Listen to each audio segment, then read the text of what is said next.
ایک ہنگامی اجلاس منعقد کیا گیا جو پاکستان کی درخواست پر منعقد کیا گیا، اور اس میں دیگر شرکاء کے علاوہ سعودی عربیہ کے وزیر خارجہ، ترکی کے وزیر خارجہ، آذربائیجان کے وزیر خارجہ پاکستان کے علاوہ انہوں نے شمولیت اختیار کی، اور نائجر کے وزیر خارجہ کی مصروفیات کی وجہ سے ان کی نمائندگی ان کے مندوب جو جدہ میں ہیں انہوں نے کی۔ سیکرٹری جنرل OIC نے اجلاس کی صدارت کی۔ یہ اجلاس پاکستان نے درخواست کر کے اس لیے بلوایا کیونکہ پاکستان سمجھتا ہے کہ مقبوضہ کشمیر کی صورتحال بڑی تیزی سے نہ صرف تبدیل ہو رہی ہے، بگڑتی چلی جا رہی ہے۔ جس انداز میں وہاں سیز فائر وائلیشنز ہو رہی ہیں، جس طریقے سے وہاں نہتے شہریوں کو نشانہ بنایا جا رہا ہے، ہمیں اس میں بے پناہ تشویش ہے۔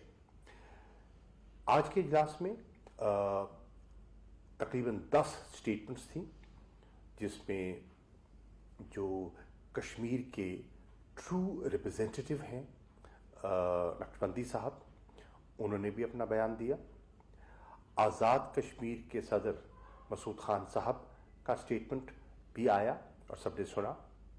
سیکرٹری جنرل OIC نے بھی اپنا موقف پیش کیا، اور جو OIC کا independent permanent human rights commission ہے، ان کے نمائندہ نے اپنی رپورٹ اور اپنی اسیسمنٹ پیش کی۔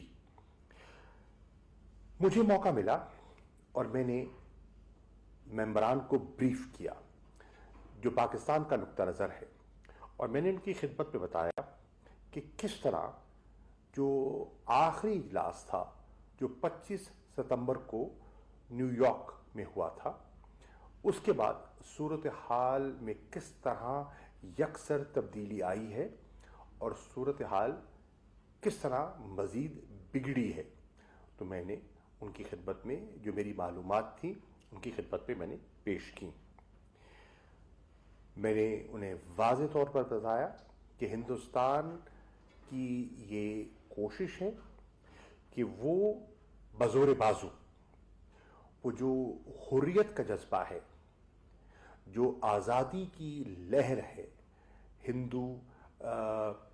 ہندوتوا سوچ سے، اور جو ظلم اور بربریت اب ناقابل برداشت ہو گیا ہے، اس کے خلاف جو ایک عوامی رد عمل ہے، اس کو کس منصوبہ بندی سے کچلنے کی کوشش کی جا رہی ہے، تاکہ وہ جو اسپرٹ ہے ان کی کشمیریوں کی، اس کو دبایا جا سکے اور ان کی ول کو توڑا جا سکے، لیکن انہیں کامیابی نہیں ہو رہی اور انشاءاللہ ہوگی بھی نہیں۔ میں نے ان سے یہ بھی عرض کی کہ پچھلے 10 ماہ میں جو کووڈ-19 سے پہلے کی صورتحال تھی وہ بھی بہت پریشان کن تھی۔ لاک ڈاؤن تھا، ملٹری سیج تھا، اور توقع کی جا رہی تھی کہ کووڈ-19 کے آنے کے بعد کچھ ریسٹرکشنز میں نرمی پیدا کی جائے گی اور لوگوں کے لیے آسانیاں پیدا کی جائیں گی، لیکن ایسا ہرگز نہیں ہوا، اور اس کا ایک جائزہ بھی میں نے ان کے سامنے رکھا۔ میں نے ان کی خدمت میں یہ بھی بتایا کہ جو توقع کی جا رہی تھی سینکشنز لفٹ ہونے کی، ہرگز نہیں ہوئی۔ ہسپتالوں تک رسائی آج بھی نہیں ہے، ادویات آج بھی نہیں ہے، اور جو کورونا سے متاثر ہیں وہ تڑپ رہی ہیں، ان کی نگہداشت مناسب طریقے سے نہیں ہو رہی۔ میں نے یہ بھی بتایا کہ کس طرح حریت لیڈرشپ کو، سینئر لیڈرشپ کو، نوجوانوں کے علاوہ کس طرح پابند سلاسل کیا گیا ہے، اور وہ سب جیلوں میں ہیں، نظر بند ہیں، ہاؤس اریسٹ میں ہیں۔